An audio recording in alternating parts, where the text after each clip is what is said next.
श्री अम्बे मात की जय। आइए हम लोग सुनते हैं चौथा अध्याय, जिसमें कि सभी इंद्रादि देवता मिलकर देवी की स्तुति करते हैं। ध्यान। सिद्धि की इच्छा रखने वाले पुरुष जिनकी सेवा करते हैं तथा देवता जिन्हें सब ओर से घेरे रहते हैं, उन जया नाम वाली दुर्गा देवी का ध्यान करते हैं। उनके श्री अंग की आभा काले मेघ के समान श्याम है। वे अपने कटाक्षों से शत्रु समूह को भय प्रदान करती है। उनके मस्तक पर आवद्ध चंद्रमा की रेखा शोभा पाती है। वे अपने हाथ में शंख, चक्र, कृपाण और त्रिशूल धारण करती है। उनके 3 नेत्र हैं। वे सिंह के कंधे पर चढ़ी हुई है और अपने तेज से तीनों लोकों को परिपूर्ण करती है। उस देवी जगदम्बा महाकाली को बारंबार प्रणाम है। तब ऋषि कहते हैं,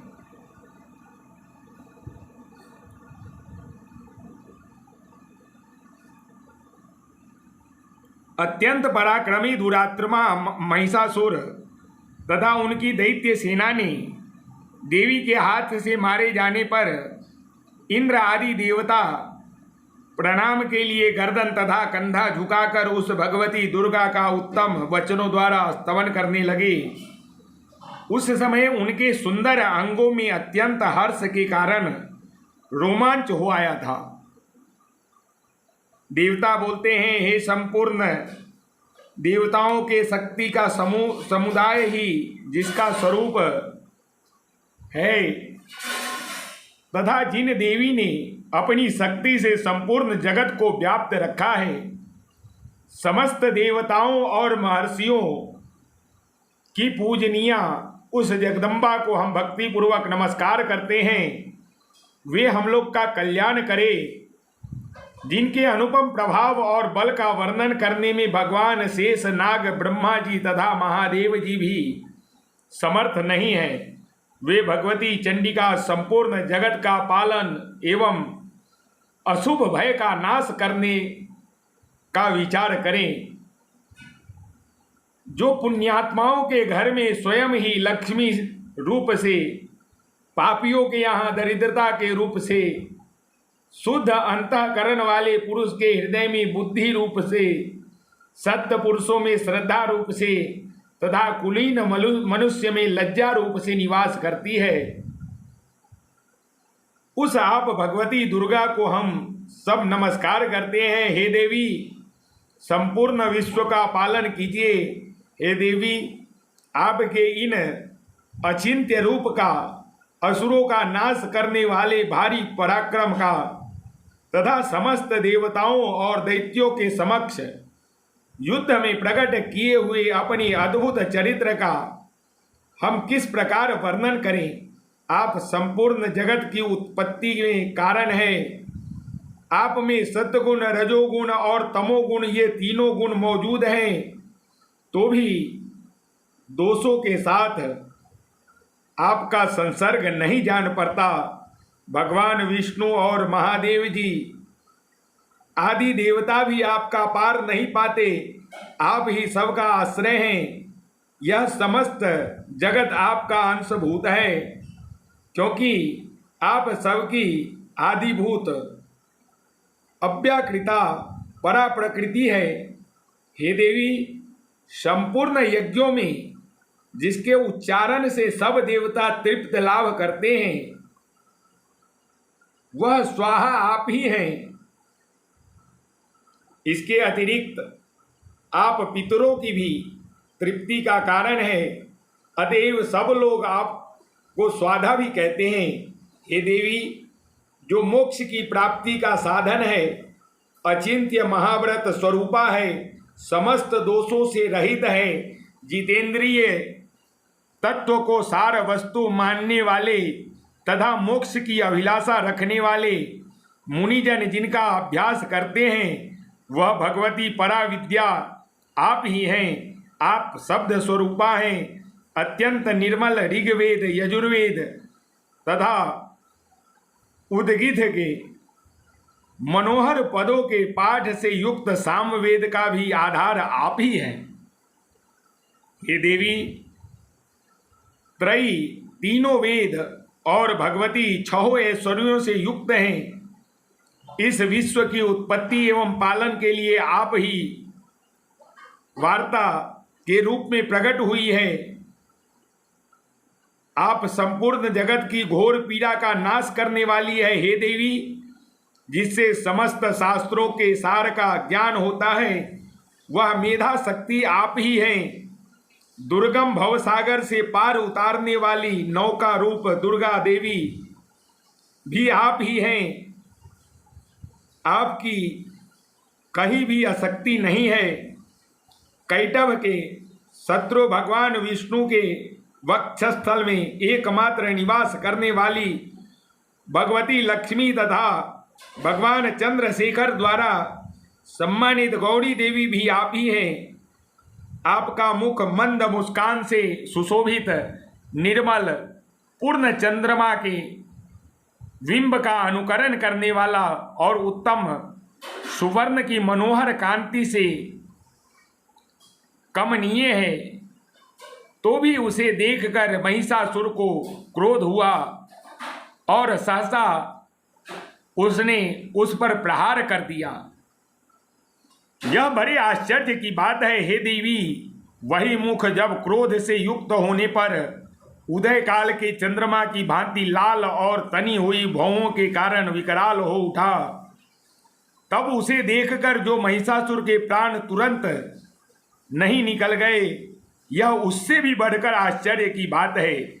क्योंकि क्रोध में भरे हुए यमराज को देखकर भला कौन जीवित रह सकता है। हे देवी, आप प्रसन्न हो।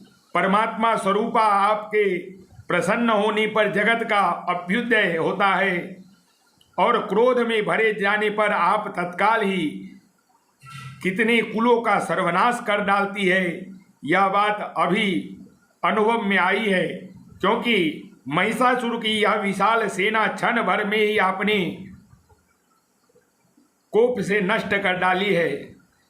सदा अभ्युदय प्रदान करने वाली आप जिन पर प्रसन्न रहती हैं, वे ही देश में सम्मानित हैं। उन्हीं को धन और यश की प्राप्ति होती है। उन्हीं का धर्म कभी शिथिल नहीं होता तथा वे ही अपने हृष्ट पुष्ट स्त्री पुत्र और भृत्यों के साथ धन्य माने गए हैं। हे देवी, आपकी ही कृपा से पुण्यात्मा पुरुष प्रतिदिन अत्यंत श्रद्धापूर्वक सदा सब प्रकार से धर्मानुकूल कर्म करता है और उसके प्रभाव से स्वर्ग लोक में जाता है। इसलिए आप तीनों लोकों में निश्चय ही मनोवांछित फल देने वाली हैं। हे माँ दुर्गे, आप स्मरण करने पर सब प्राणियों का भय हर लेती हैं और स्वयं पुरुषों द्वारा चिंतन करने पर उन्हें परम कल्याणमयी बुद्धि प्रदान करती हैं। दुख, दारिद्र्य और भय हरने वाली देवी, आपके सिवा दूसरा कौन है जिसका चित्त सबका उपकार करने के लिए सदा ही दयार्द रहता है। हे देवी, इन राक्षसों के मारने से संसार को सुख मिला तथा ये राक्षस चिरकाल तक नरक में रहने के लिए भले ही पाप करते रहे हों, इस समय संग्राम में मृत्यु को प्राप्त होकर स्वर्गलोक में जाएं। निश्चय यही सोचकर आप शत्रुओं का वध करती हैं। आप शत्रुओं पर शस्त्रों का प्रहार क्यों करती हैं? समस्त अस्त्रों को दृष्टिपात मात्र से ही भस्म क्यों नहीं कर देती? इसमें भी एक रहस्य है। ये शत्रु भी हमारे शस्त्रों से पवित्र होकर उत्तम लोक में जाएं। इस प्रकार उनके प्रति भी आपका विचार अत्यंत उत्तम रहता है। खड्ग के तेज पुंज की भयंकर दीप्ति से तथा आपके त्रिशूल के अग्रभाग की घनीभूत प्रभा से चौंधियाकर जो असुरों की आंखें फूट नहीं गई, उसमें कारण यही था कि वे मनोहर रश्मियों से युक्त चंद्रमा के समान आनंद प्रदान करने वाले आपके इस सुंदर मुख का दर्शन करते हैं। हे देवी, आपका शील दुराचारियों के बुरे बर्ताव को दूर करने वाला है। साथ ही यह रूप ऐसा है जो कभी चिंतन में भी नहीं आ सकता और जिसकी कभी दूसरों से तुलना भी नहीं हो सकती, तथा आपका बल और पराक्रम तो उस दैत्यों का विनाश करने वाला है जो कभी देवताओं के पराक्रम को भी नष्ट कर चुके थे। इस प्रकार अपने शत्रुओं पर भी अपनी दया ही प्रकट की है। हे वरदायिनी देवी, आपके इस पराक्रम की किसके साथ तुलना हो सकती है, तथा शत्रुओं को भय देने वाला एवं अत्यंत मनोहर ऐसा रूप भी आपके सिवाय और कहाँ है। हे देवी, हृदय में कृपा और युद्ध में निष्ठुरता, ये दोनों बातें तीनों लोकों के भीतर केवल आप में ही देखी गई है। हे माता, आपने शत्रुओं का नाश करके इस समस्त त्रिलोकी की रक्षा की है। उस शत्रुओं को भी युद्ध में मारकर स्वर्गलोक में पहुंचाया है तथा उत्तम दैत्यों से प्राप्त होने वाले हम लोगों के भय को भी दूर कर दिया है।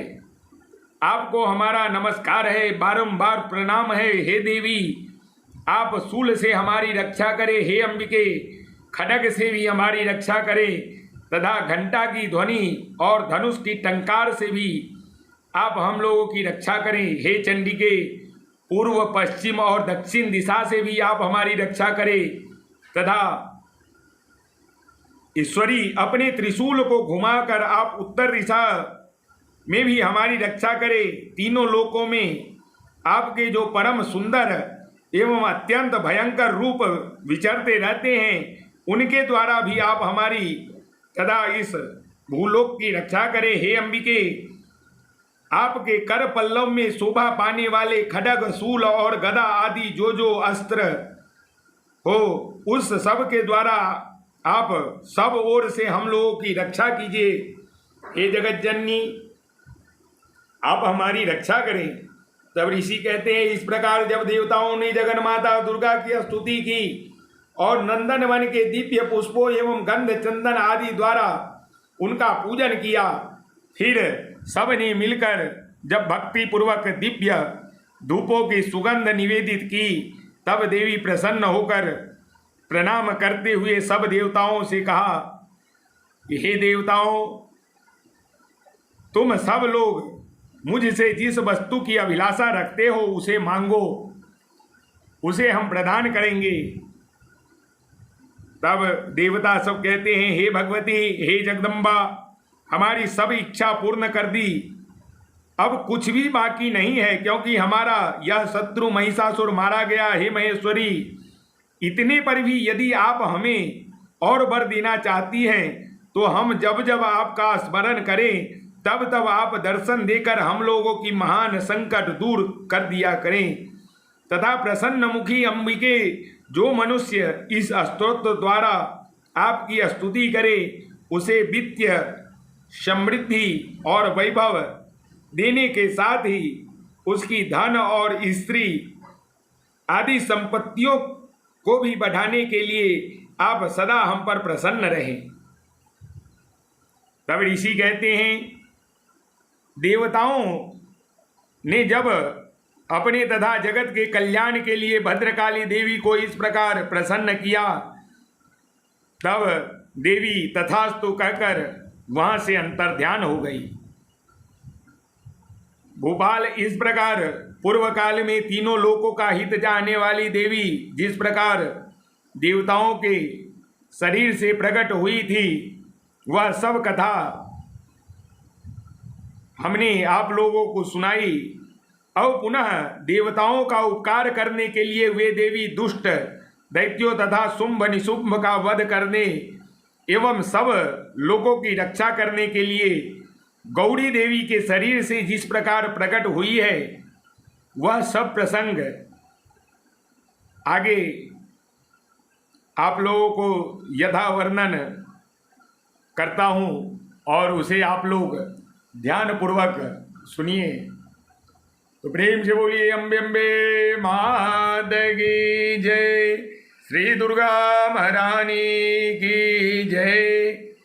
अगर आपको यह कथा पसंद पड़ता है तो हमारे इस चैनल को सब्सक्राइब जरूर करें और बेल आइकन घंटी के निशान को अवश्य दबाएं ताकि जो भी वीडियो अपलोड हो आपके पास पहले पहुंचे। तो प्रेम से बोलिए अम्बे मात की जय।